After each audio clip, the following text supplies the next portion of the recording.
Oh yeah, it's the WC man back with a brand new video. If you're looking for my last video, NBA Finals reviews down in the description if y'all looking for that. I predict that right by the way. But anyway, getting into this video, the NBA draft preview coming up this Thursday, if it's Sunday, right now while I'm doing this video.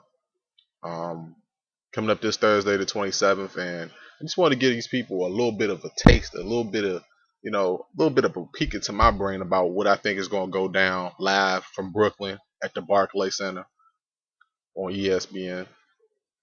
I'm not even working for the company I'm promoting, but anyway, man, let's just go ahead and get right into it because this is going to be a long video. Um, Cleveland at number one, man. There's just been so many. There's just been so much speculation going on with this pick recently going into the draft, and Cleveland can go so many different ways with this pick, and you'd think it would be clear cut that they would go after Noel with this pick. And in my mind, I think that that's who the picks should be. But Ben McLemore has been coming up a whole lot in different circles and conversations, and I think that Cleveland's going to pick a big man. I think that that's something that they haven't really had in Cleveland for a very, very long time. Ben McLemore probably has the highest ceiling out of everybody else in this draft right now. That could be debated and flipped up and tossed to the side if you want to do all that. But if Cleveland goes with a big man, I think it should either be Noel or Len. And between the two, Noel's coming off the injury. We all know about that. If you're an NBA fan, you already know about that. And Len, here's the thing about Len, because I'm a University of Maryland alum and everything. So I've seen this man play. Here's the thing about Len. I think that another year of Maryland probably would have did him better than him just coming out into the draft. But got to get paid, man. Got to get paid. He's got talent. So I wouldn't be surprised if Cleveland went with Noel, they went with Len or Macklemore with the first overall pick. They could use all three of those guys, but if I'm a betting man, I would go with Noel. I think that he has athleticism. He's similar to Anthony Davis. I think that he was on the way to having an Anthony Davis type of year, maybe not ending with a national championship and a Naismith Award, but he was having that type of season before he got hurt. And, who knows where his game's going to go. Some people say Greg Oden. I don't know. I don't know. Ben McLemore, I think that he has the one of the highest ceilings in this draft, man. Going on to Orlando next. Now, I don't know what Orlando's going to do. It's going to really heavily depend on what Cleveland does at number one. If Cleveland goes with Noel, which I think that they will, then McLemore is just sitting there. I mean, I think that that's a no-brainer. But, Victor Oladipo, the shooting guard from Indiana, has been coming up in conversations. And, you know, I think that Oladipo's game really mirrors a guy like Cheney. Anybody, Calbert Cheney, anybody that's an Indiana fan knows exactly what I'm talking about. His game just mirrors it, just cold-blooded, fearless. He's got a great J, a good slasher, knows how to get to the rim, just has a feel for the game of basketball. Orlando needs just about everything, and I don't want the Magic fans to get mad at me when I say that, but guaranteed you guys are going to get a difference maker at number two for sure. Now going on to the Wizards, my team, the Wizards. All right.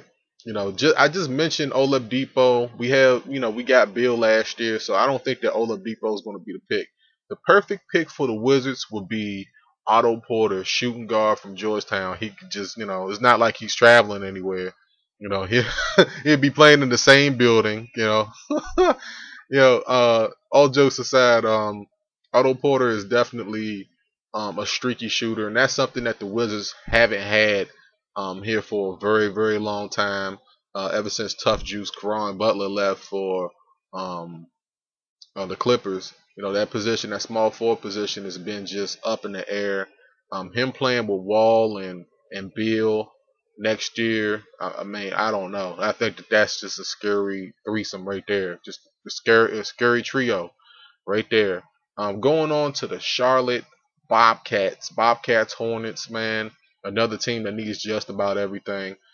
If Noel doesn't go number one, I think that he might fall to to Charlotte. I mean, that's a definitely a possibility. Same thing with Oladipo. I don't think that Charlotte needs a shooting guard. I think that they need a big man. Alex Lynn can go here, but their biggest needs is a big body down low, or a shooting guard. So look for those two names to probably fly off the board. Now, as far as Phoenix goes, who was one of those teams. If you watch my NBA draft lottery preview video, they were one of those teams that I was just like, man, oh man. They probably should have had the first overall pick as bad as they were last year. No shot at no shot at the Suns fans, but Jesus. Um, just look for a guy like Anthony Bennett to go here, right around the 5 position, the Phoenix, or a Trey Burke as a guy. Maybe a Alex Lynn might come into mind here. Um, all three of those guys at this 5 position can probably go here. I'm thinking that they'll definitely look for a big man, so a couple of those guys will be on the board. Going on to the Hornets now. The Hornets, they don't need a big man necessarily, so Anthony Bennett might not be in the conversation here. If a Trey Burke is here at number 6 for the Pelicans, I just keep calling them the Hornets. The Pelicans, um, they'll probably take them. For real. Sacramento is another team that's in flux.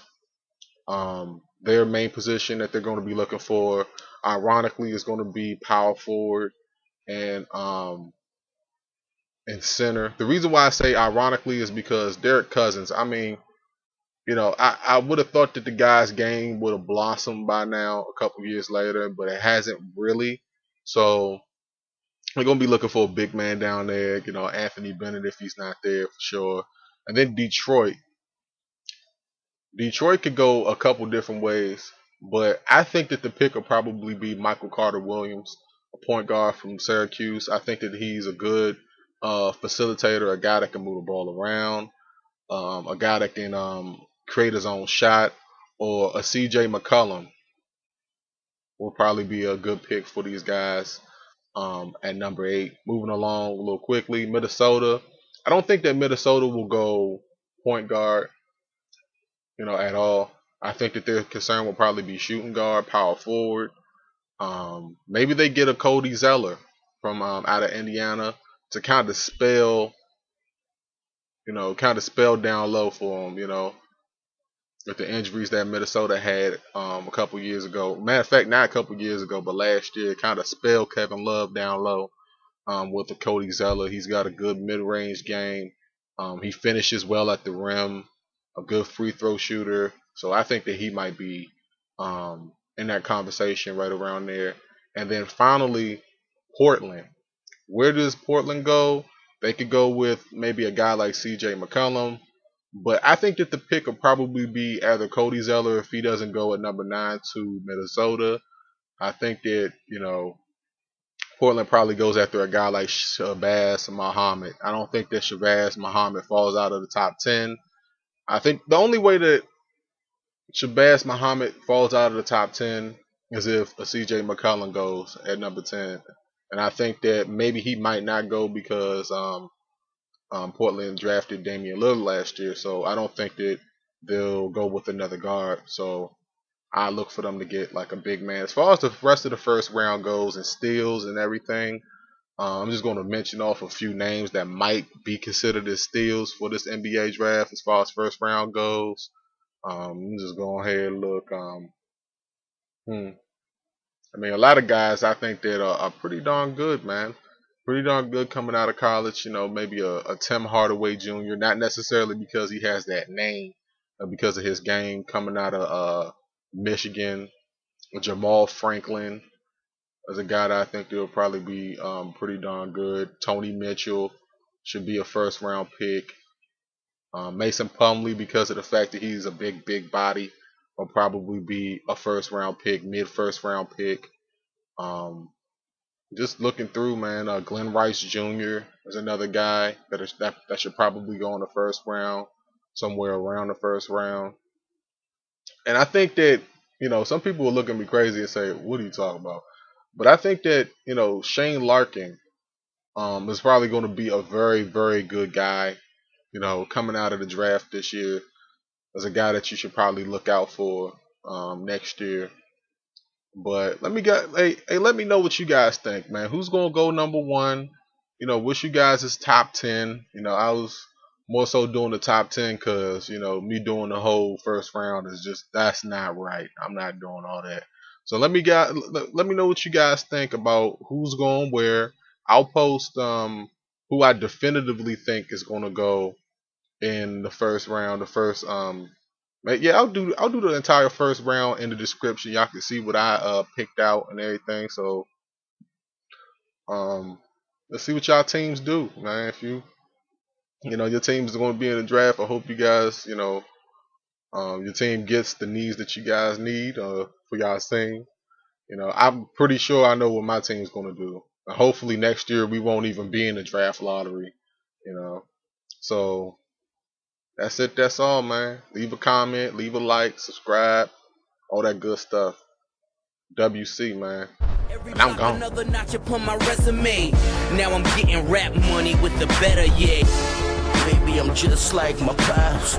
Maybe them birds will make it off the block, but this is what it sounds like when doves fly. This is what it sounds like when doves fly. Maybe I'm just like my mother.